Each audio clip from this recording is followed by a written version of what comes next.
Bonjour et bienvenue dans une autre rubrique de notre actualité quotidienne. Comme le dit le proverbe, à huis clos, on ne sait jamais à quoi s'attendre. Mais grâce à la nouvelle série documentaire Harry-Meghan du prince Harry et de Meghan Markle, le monde a maintenant une bonne idée, porte problématique. Le prince Harry, le prince William, le prince Charles et la monarque alors régnante Elisabeth II discutent de l'avenir du duc et de la duchesse de Sussex avec la famille royale à Sandringham le 13 janvier 2022. Après cette réunion privée, il s'est avéré que revenir signifiait vraiment partir. Puisque le 18 janvier, Buckingham Palace a publié un communiqué annonçant que Harry et Meghan n'étaient plus membres de la famille royale. Dans la série Netflix dirigée par Lise Garbu, le couple révèle les moments désordonnés et tumultueux des coulisses qui ont conduit à la décision.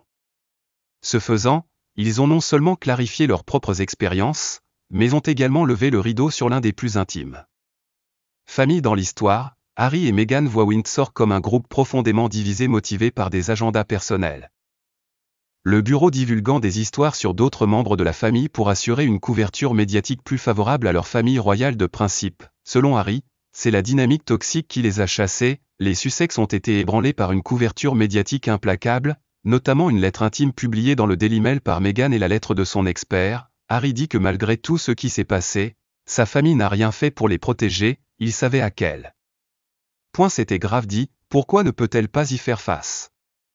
Personne ne parle en privé avec un éditeur et dit. Ça suffit, dit-il, pourtant, la complicité de l'entreprise va bien au-delà de leur silence, a déclaré Harry. Harry a affirmé qu'il se sentait menacé par la popularité explosive des Sussex et a suggéré que les bureaux de certains membres de la famille avaient fourni aux tabloïds des informations accablantes sur lui et sa femme. Il y a des fuites, mais il y a aussi des gens qui font des histoires donc. Si l'équipe de communication veut pouvoir supprimer des histoires négatives sur leurs clients, elle discutera et vous donnera des informations supplémentaires sur d'autres clients.